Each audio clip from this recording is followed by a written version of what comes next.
How to file for bankruptcy twice. If you file a second bankruptcy case too soon after receiving a discharge in a first case, then you are not going to be eligible for a discharge in the second case. The bankruptcy chapters that you choose and the order in which you file them determine the timing of your filings.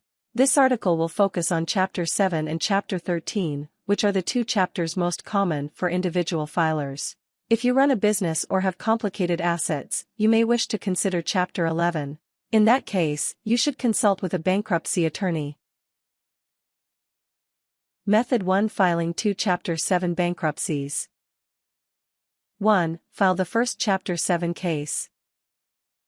To file bankruptcy, you need to prepare reports called schedules, which list all your assets and debts. You will file these with a bankruptcy petition at the Bankruptcy Court in the state where you live.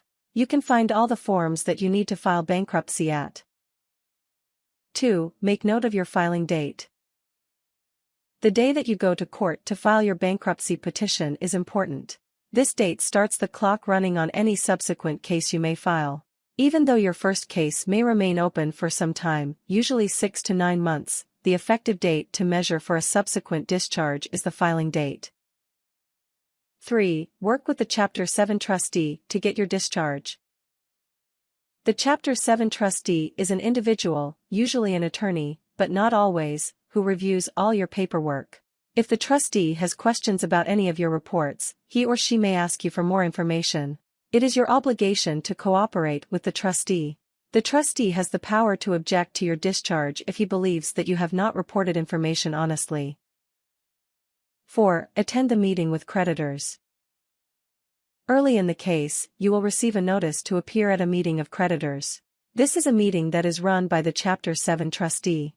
In the meeting, the Chapter 7 trustee will review your petition and schedules and will ask you any questions that he or she may have. After that, your creditors are allowed to ask any questions. The questions at the creditors' meeting may be directed at the reasons for your filing, your intentions to repay, or any assets that they believe you may not have reported accurately. You are required to attend the meeting and answer everything truthfully. All your creditors are notified and are invited to attend this meeting. In many cases, however, few creditors choose to attend. 5. Receive your discharge. As long as the Chapter 7 trustee has no questions or concerns, and your creditors don't take any action to delay your discharge, then the rest of your bankruptcy case is a fairly simple formality. After 60 days from the meeting of creditors, the court will enter your discharge. Sometime after the discharge enters, the court will close your bankruptcy case. However, the date of closing is not particularly important. The more important date to remember was the date that you opened the case. 6. Wait 8 years to file another Chapter 7. The Bankruptcy Code makes you ineligible for a second Chapter 7 discharge until after 8 years from the petition date of your first Chapter 7 case. As long as you wait this long, your second case should go pretty much the same as your first. In a second Chapter 7 case, you can probably expect the Chapter 7 trustee, who may or may not be the same person who handled your first case, to ask some additional questions about the reason for the multiple filings. As long as enough time has passed, you do not need any special reason for a second filing. Method 2. Filing 2 Chapter 13 bankruptcies. 1. File the first Chapter 13 case.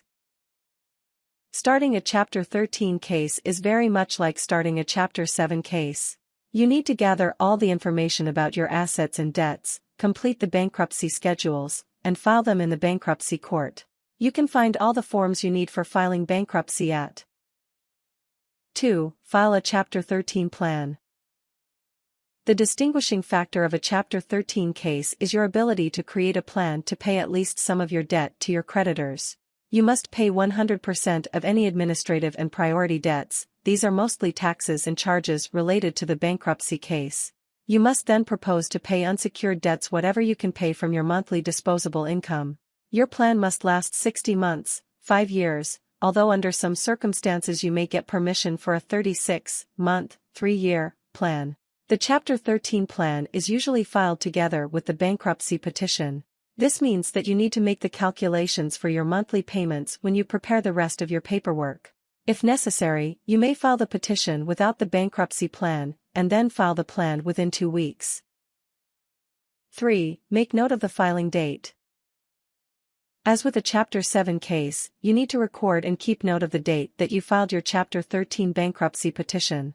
The filing date is the way that the court determines when you become eligible for a second discharge. 4. Cooperate with the trustee. A Chapter 13 trustee is appointed, basically to represent the court and the creditors. The trustee will review your filing papers and may ask you to provide additional information if necessary. It is your obligation to cooperate with the trustee to earn your discharge. 5. Attend the meeting of creditors. In a Chapter 13 case, as in any other bankruptcy case, the trustee will convene a meeting of your creditors. The trustee and creditors will review your petition and schedules and have the opportunity to question you about them. You need to attend the meeting and cooperate by answering all their questions. 6. Make your plan payments. It is your responsibility to make your monthly payments on time. The trustee will work with you to let you know when and to whom to make your payments. You generally will write a single check each month to the trustee, rather than paying each individual creditor. If you default on the payments, you risk losing the discharge in your Chapter 13 case. 7. Obtain your Chapter 13 discharge. In Chapter 13, your discharge is delayed until after you make all of the Chapter 13 plan payments. Because the plan generally runs for 60 months, 5 years, this will be quite some time after the initial filing date. Your Chapter 13 case will be closed administratively sometime after the discharge enters. 8. Wait 2 years to file a second Chapter 13 case. This requirement in the Bankruptcy Code sets up a logical conundrum. After you file your first Chapter 13 case, you must make payments for 3 to 5 years before your discharge can enter. However, the waiting period for a second filing is only 2 years from the first petition date. In theory, this means that you could file a second Chapter 13 case while you are still making payments on the first case, and before you earn your first discharge. This creates some overlap and requires that you be very careful in your accounting. Most people who want to file a second case will wait until the first one is closed. Then they are eligible to file the second Chapter 13 case right away.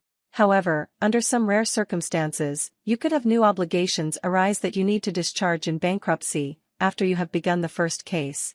You cannot add new obligations to a pending Chapter 13 plan, so you may want to open a second case.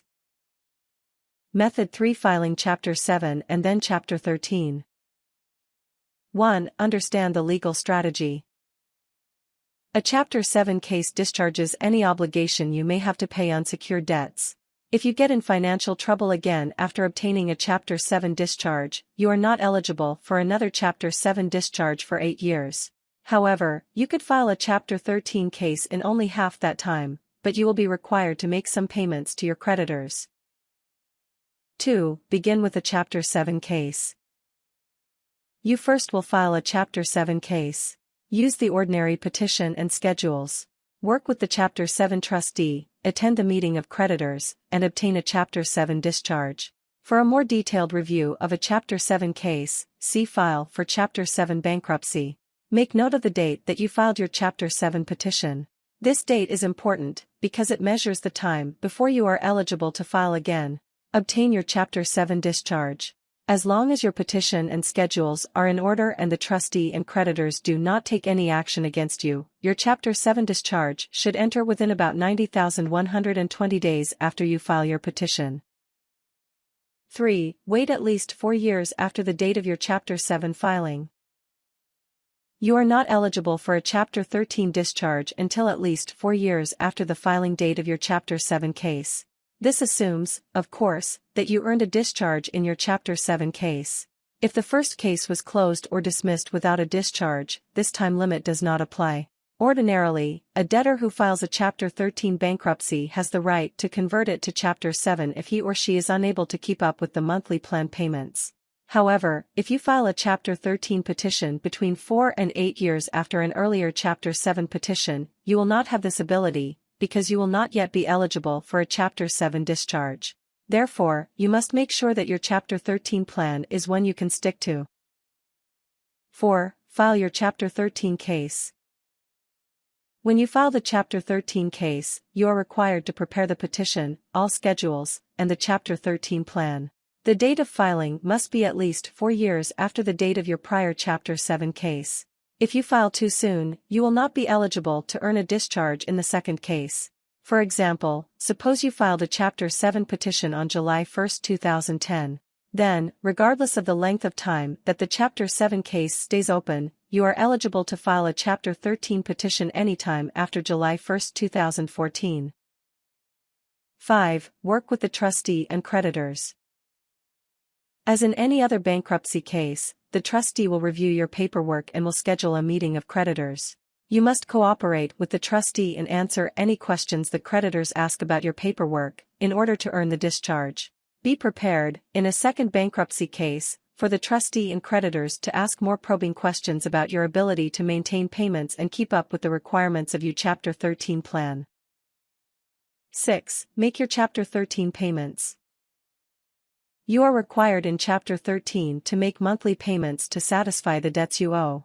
These payments are based on the amount of your total debt and the amount of disposable monthly income that you have. You must make all payments on time in order to earn your Chapter 13 discharge. Method for filing Chapter 13 and then Chapter 7. 1. Understand the legal strategy. Chapter 13 is good for allowing you to use your income to pay off some or all of your debts.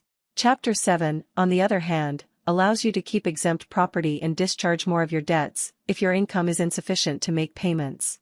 If you previously filed a Chapter 13 case, but then your income drops significantly and you need to file bankruptcy again, you may be in a position to use Chapter 7 the second time. 2. Begin by filing a Chapter 13 case. This will start with a petition, schedules and payment plan. Use the ordinary petition and schedules. Work with the trustee, attend the meeting of creditors, and begin the payments as required by your Chapter 13 plan. For a more detailed review of a Chapter 13 case, see File for Chapter 13 Bankruptcy. 3. Make all your Chapter 13 payments. In most cases, the Chapter 13 plan requires you to make payments for 5 years. In some cases, this can be reduced to 3 years. You must make all payments on time in order to earn your discharge. 4. Wait 6 years before filing a Chapter 7 petition. This 6-year waiting period is not as long as it may sound. The 6 years is measured from the date that you filed the petition to start the Chapter 13 case. It is not measured from the end of the case. Under ordinary circumstances, you may be eligible for a Chapter 7 filing within a year or less from the end of the prior Chapter 13 plan. For example, suppose you filed a Chapter 13 petition on January 5, 2010. You proposed a plan for 60 monthly payments, and then made all the required payments. Your plan would end sometime in 2015, allowing a month or 2 for administrative details. You are eligible to file a new Chapter 7 petition 6 years from the original petition date. This will be January 5, 2016. Therefore, the waiting period from the end of the original payments until the next filing date is only about 6 months.